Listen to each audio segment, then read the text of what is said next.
सो hello दोस्तों, welcome back my channel. Guys आ चुके हैं और एक नॉलेजेबल वीडियो के ऊपर रिएक्शन लेकर। दोस्तों आज हम जिस वीडियो पर रिएक्शन देने वाले हैं वो बेसिकली इंजन से रिलेटेड होने वाला है। वीडियो को एंड तक देखना, आई कुछ तो जानकर जाओगे यहाँ से।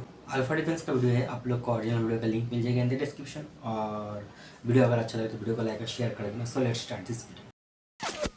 आप देख रहे हैं alpha defence. Alpha defence Hindi में आपका स्वागत है। आज के इस वीडियो में हम लोग बात करने वाले हैं सीवीआरडी द्वारा बनाए जाने वाले एक इंजन के बारे में जो भारत के फ्यूचर इन्फेंट्री फाइटिंग व्हीकल्स में यूज किया जाएगा।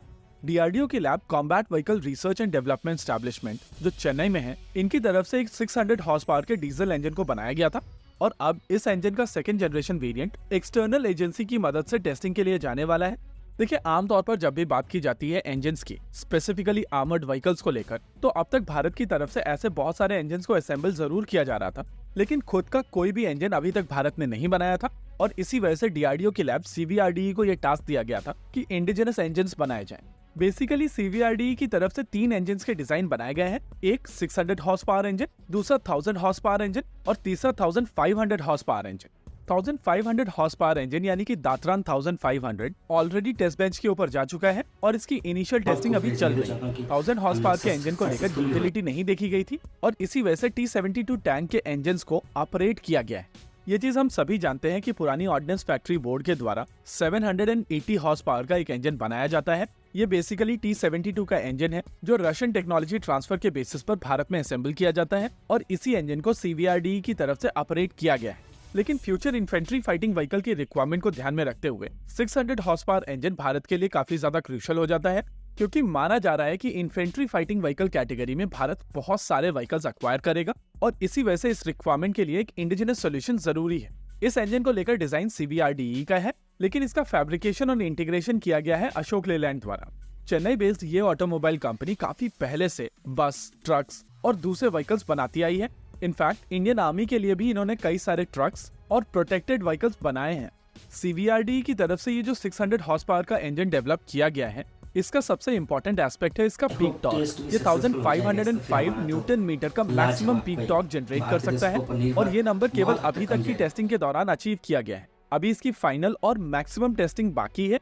वैसे डीआरडीओ की तरफ से जब ये डिजाइन बनाया गया था और अशोक लेलैंड ने फैब्रिकेट किया था, तो इसको टेस्ट बेंच पे ले जाकर फिर से टेस्ट किया गया था और उस टेस्टिंग के दौरान डीआरडीओ ने रियलाइज किया था कि इसके डिजाइन को फर्दर ऑप्टिमाइज किया जा सकता है और वो ऑप्टिमाइजेशन एक्सरसाइज कर ली गई है। ऑप्टिमाइजेशन के बाद में जो इंजन निकल कर आया है वो सेकंड जनरेशन इंजन है और डीआरडीओ की तरफ से एंटिसिपेट किया जा रहा है कि इसकी परफॉर्मेंस कंपैरेटिवली और ज्यादा बेहतर होगी। फिलहाल के लिए सेकंड जनरेशन कैटेगरी के 6 इंजन्स बनाए गए हैं जिनके ऊपर टेस्टिंग की जाएगी, लेकिन अनफॉर्चुनेटली भारत में इस समय इस एक्सटेंडेड टेस्टिंग के लिए इंफ्रास्ट्रक्चर नहीं है और ये टेस्टिंग बाहर की जाएगी। प्रैक्टिकली इन 6 के 6 इंजन्स के ऊपर पहले 10 घंटे के रनिंग टेस्ट किए जाएंगे और फिर 10 घंटे के ट्यूनिंग एंड परफॉर्मेंस टेस्ट किए जाएंगे। उसके बाद एक इंजन के ऊपर 100 आवर्स का एंड्योरेंस टेस्ट किया जाएगा और दूसरे इंजन के ऊपर 400 आवर्स का एंड्योरेंस टेस्ट किया जाएगा। इन सभी टेस्टिंग के दौरान कंटिन्यूअस डेटा मॉनिटरिंग की जाएगी और इस पूरे टेस्ट प्रोसीजर के दौरान 1 महीने से ज्यादा का समय नहीं लगना चाहिए। सीवीआरडी की तरफ से इन इंजन्स को बाहर ले जाने का केवल 1 महीने का पास दिया जाएगा और इस पास की ड्यूरेशन खत्म होने से पहले ये इंजन सीवीआरडी वापस आ जाने चाहिए। ओवरऑल इस टेस्टिंग को कंप्लीट करने के बाद में ये इंजन्स कंप्लीट माने जा सकते हैं, यानी कि एक बहुत इंपॉर्टेंट स्टेप है। लेकिन हम लोगों को ये भी समझना पड़ेगा कि अब तक जिस तरीके की टेस्टिंग की गई है उससे मोर और लेस क्लियर है कि ये इंजन अपनी सारी रिक्वायरमेंट मीट करते हैं और अब इन इंजन्स को अपनी एंड्योरेंस प्रूव करनी है ताकि इनको सर्टिफाई कराया जा सके और सर्टिफिकेशन के बाद में इनका मास प्रोडक्शन शुरू किया जा सके। देखिए, ये इंजन बेसिकली FICV प्रोग्राम के लिए बनाया जा रहा है, लेकिन इसकी एप्लीकेशन केवल FICV तक लिमिटेड नहीं होगी। भारत में ऐसे बहुत सारे प्रोग्राम है जहाँ पर इस तरीके का इंजन यूज किया जा सकता है, चाहे वो टाटा कैस्ट्रल जैसी एप्लीकेशन हो या दूसरी सिमिलर इसी कैटेगरी की रिक्वायरमेंट हो। दात्रान 1500 को लेकर भी आप सभी को पता है कि वो FRCV प्रोग्राम के लिए बनाया जा रहा था, लेकिन पिछले कुछ समय से जो 1000 हॉर्स पावर इंजन की रिक्वायरमेंट निकली है, चाहे वो लाइट टैंक को लेकर हो या सेल्फ प्रोपेल्ड हॉविट्जर्स को लेकर हो, मेरे हिसाब से उस इंजन को भी परस्यू किया जाना चाहिए। तो दोस्तों वीडियो तो यहाँ पर खत्म। वीडियो बहुत ही नॉलेजेबल था। मैंने आप लोगों से पहले ही कहा कि वीडियो को आप लोग एंड तक देख के जाइए, कुछ ना कुछ तो आप लोग जानकर जाओगे। और सच में दोस्तों, इंजन के मामले में ना हम बहुत ही पीछे गए। जिस दिन हमने हमारा खुद का इंजन बना लिया ना, बाहर के देशों से हमें इंजन खरीदना नहीं पड़ेगा और वो इंजन खरीदने का जो कॉस्ट होता है वो भी बच जाएगा और वो कॉस्ट हम हमारे जो डिफेंस का सेक्टर है उसमें यूज कर पाएंगे। तो आप लोग सोचिए, इससे हमारा ही फायदा होने वाला। और ये जो इंजन है ये टैंक का इंजन है, ठीक है।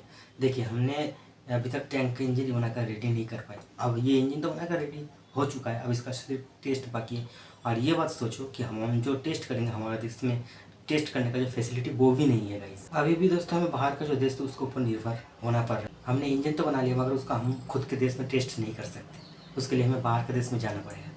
भाई क्या बताऊँ आप लोगों को, तो कावेरी इंजन के बारे में पता है, इसका हालत क्या है, बीस्ट है। तो मैं यही दुआ करता हूँ कि इसका भी हालत कावेरी इंजन का जैसे ना हो जाए, और इसका जो टेस्ट होने वाला है मैं तो चाहता हूँ इसका टेस्ट भी सक्सेसफुल हो जाए और हमें ये सुनने को मिले कि हाँ हमने अब खुद का इंडिजीनियस जो इंजन है वो बनाकर रेडी कर लिया है। और मैं भगवान से यही प्रे करता हूँ कि ये जो टेस्ट होने वाला है ना ये सक्सेसफुल हो जाएगा। इस प्लीज़ भगवान सक्सेसफुल कर देना इसको। ओवरऑल दोस्तों वीडियो तो बहुत ही मज़ेदार था, बहुत ही लेटेस्ट था और बहुत कुछ जानने को भी मिला। आप लोगों का इस वीडियो के बारे में क्या राय है वो आप लोग कमेंट में जाकर बताना जरूर। वीडियो अगर अच्छा लगे तो ऑब्वियसली उसके साथ लाइक और शेयर भी कर देना और हमारे चैनल को भी सब्सक्राइब कर लेना। इसी तरह का और भी नॉलेजेबल टॉपिक को लेकर मिलते हैं नेक्स्ट वीडियो में। तब तक के लिए जय हिंद, जय भारत।